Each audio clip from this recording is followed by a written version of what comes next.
Capítulo 4. O medo como estrutura da civilização. Antes do medo se tornar sistema, a vida fluía de outra forma. Houve um tempo em que a humanidade ainda vivia mais próxima da terra, dos ciclos naturais e da percepção intuitiva da existência. As comunidades não eram perfeitas. Ainda existiam conflitos, dores e limitações, mas o centro psicológico da realidade ainda não era a ansiedade permanente da sobrevivência monetária. As pessoas produziam para compartilhar, para sustentar a tribo, para cooperar, para manter o fluxo da vida. A relação com o tempo era diferente. A relação com o trabalho era diferente. A relação com a abundância era diferente. O valor humano ainda não havia sido totalmente sequestrado pela lógica da produtividade infinita. Mas conforme a consciência coletiva mergulhou cada vez mais na separação, surgiu uma lembrança profunda na estrutura da civilização. O medo começou a organizar o mundo. E quando o medo organiza uma sociedade, tudo passa a ser construído para evitar perda de poder, perda de recursos, perda de território, perda de controle, perda de identidade. Então nasce a necessidade de retenção. E da retenção nasce a moeda como instrumento de centralização. Talvez o dinheiro tenha surgido inicialmente como simples ferramenta de troca, mas rapidamente foi percebido por consciências dominadoras como algo muito maior, um mecanismo capaz de controlar comportamento humano em escala coletiva. Porque quem controla acesso à sobrevivência controla civilizações inteiras. A partir desse momento, o medo deixa de ser apenas emoção. Ele se torna arquitetura social.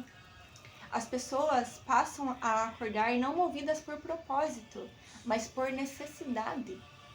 Trabalham não porque desejam criar, mas porque temem faltar.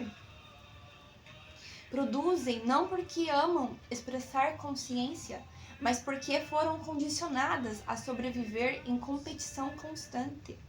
Então o medo infiltra-se em tudo. Relações, educação, trabalho, espiritualidade, identidade, sonhos. A criança já cresce aprendendo. Sem dinheiro você não é nada. Sem dinheiro você sofre. Sem dinheiro você não existe. E assim a civilização inteira começa a girar ao redor de uma frequência permanente de insegurança. Talvez seja exatamente isso que mantém o sistema funcionando. Porque uma consciência em medo constante é mais fácil de controlar.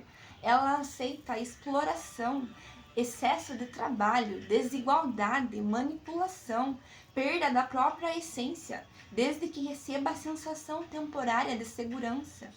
O medo tornou-se combustível invisível da economia global. Mas talvez exista algo ainda mais profundo. Talvez certas estruturas de poder tenham compreendido há muito tempo que uma humanidade conectada à própria natureza divina se tornaria impossível de dominar.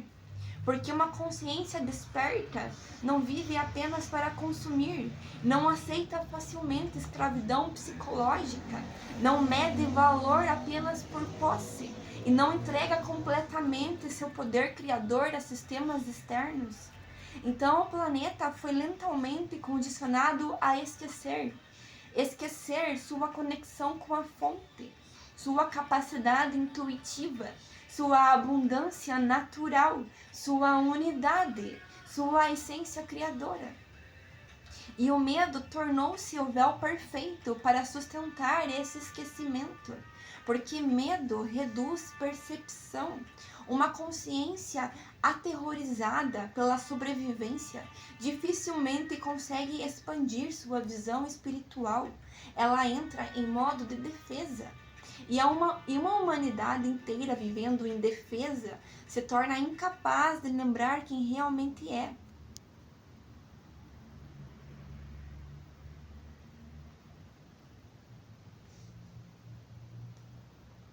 E o medo tornou-se o véu perfeito para sustentar esse esquecimento, porque medo reduz percepção. Uma consciência aterrorizada pela sobrevivência dificilmente consegue expandir sua visão espiritual. Ela entra em modo de defesa.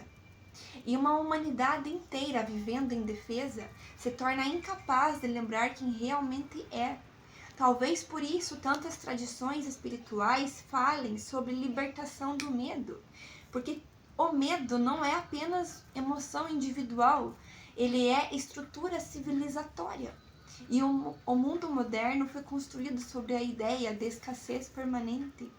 Mesmo em um planeta abundante, as pessoas são ensinadas a acreditar que nunca existe o suficiente, nunca são suficientes, nunca possuem segurança suficiente.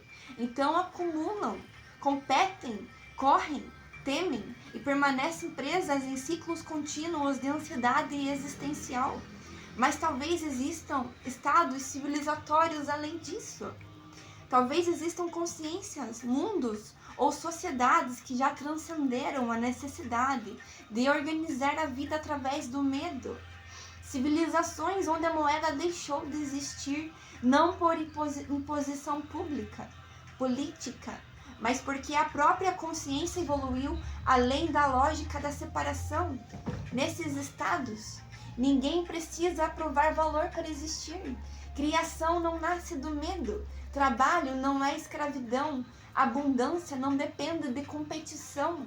E manifestação torna-se extensão natural do alinhamento interior.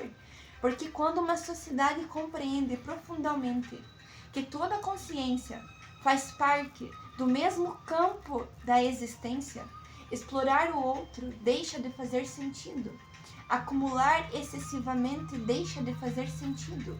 Controlar deixa de fazer sentido. O medo perde utilidade. E talvez seja exatamente isso que a humanidade ainda não consegue imaginar. Uma civilização organizada por confiança em vez de escassez. Uma sociedade onde educação desperta a consciência, tecnologia serve à harmonia, criatividade substitui sobrevivência compulsiva e prosperidade significa a expansão coletiva da vida. Nesses estados mais elevados de consciência, a abundância não é acumulada, ela circula, porque todos compreendem intuitivamente que separar-se do fluxo é adoecer espiritualmente. Talvez seja por isso que o medo precise desaparecer antes que uma nova humanidade possa nascer. Porque enquanto o medo governar a percepção humana, a civilização continuará recriando escassez, controle, desigualdade e separação. O sistema atual não é sustentado apenas por dinheiro, ele é sustentado por crença coletiva no medo. E talvez o verdadeiro despertar da humanidade comece exatamente quando ela perceber que nunca precisou viver aprisionada por ele.